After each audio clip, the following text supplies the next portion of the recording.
ملتان میں اس وقت جو کاٹن کی صورتحال ہے وہ اس وقت کاٹن جو ہے وہ بڑے پیمانے پر کاشت کی گئی ہے، لیکن جو مسلسل بارشیں آ رہی ہیں اور اب آگے بتایا گیا ہے ملتان اور پورے جنوبی پنجاب میں جو بارشوں کا سپیل ہے وہ مزید ہی بڑھے گا، تو اس سے کیا فائدہ ہوگا یا جو کاٹن ہے اس کی جو فصل ہے اس کو نقصان ہو سکے گا؟ ہمارے سے یہاں پر ڈائریکٹر پیسٹ وارننگ ڈاکٹر عصمت صاحب موجود ہیں، عصمت بخاری صاحب۔ سر کیا کہیں گے کہ اس وقت جو ہے بارشیں بہت زیادہ ہو رہی ہیں، تو اب تو یہ ابتدائی مراحل میں ہیں اور اب یہ ٹنڈے نکال رہی ہے فصل،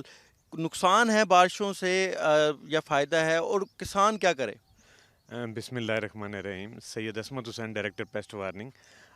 ان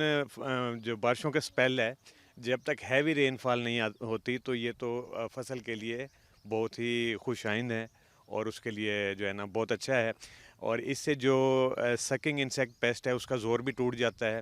لیکن ساتھ ہی جب بارش کے بعد حبس کا موسم آ جاتا ہے، ہوائیں رک جاتی ہیں، تو انہی انسیکٹ پیسٹ کا جو لائف سائیکل جو 11 12 15 دن پہ ہوتا ہے وہ پھر کم ہو جاتا ہے، اس کے ڈگری ڈیز جلدی مکمل ہو جاتے ہیں، اس کے زندگی کے مراحل جلدی مکمل ہو جاتے ہیں۔ اسی لیے نہ صرف ان بارشوں کا فائدہ بھی اٹھانا چاہیے، بلکہ جو رس چوسنے والے کیڑے ہیں اور خصوصاً گلابی سنڈی کا ارلی کپاس کے اوپر حملہ دیکھنے میں آ رہا ہے، اس کے بارے میں بھی جو ہے نا وہ خبردار رہنا چاہیے، اور ساتھ ساتھ جڑی بوٹیوں کی تلفی جو ہے نا، جڑی بوٹی زیادہ ہو جاتی ہے اس کی تلفی کو یقینی بنانا چاہیے، اور ساتھ ہی اگر بارش بہت زیادہ ہو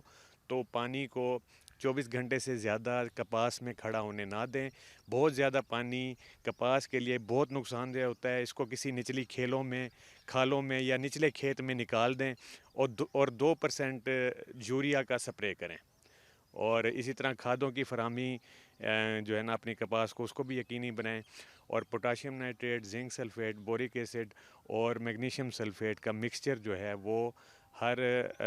ہفتے بعد یا 10 دن بعد اپنی فصل پہ کرتے رہیں، جس سے جو ہے نا وہ اس کی اچھی پیداوار کو ہم یقینی بنا سکتے ہیں۔ بہت شکریہ ڈاکٹر عصمت صاحب، جیسے تفصیلاً بتا رہے ہیں کہ اگر بہت زیادہ بارش ہو جاتی ہے تو کسانوں کو چاہیے کہ 2 دن سے زیادہ جو فصل ہے، فصل کے اندر پانی ہے وہ کھڑا نہ ہونے دیں، اور ساتھ ساتھ اسی طرح سپرے اور جو کھادوں کی جو ہے وہ بھی تناسب کے ساتھ اس کا بھی استعمال کریں۔ تو اگر یہ احتیاطی تدابیر اپنائیں گے کسان تو امید ہے کہ بارش کے جو نقصانات ہیں وہ کم سے کم ہوں گے ان کی فصل کو۔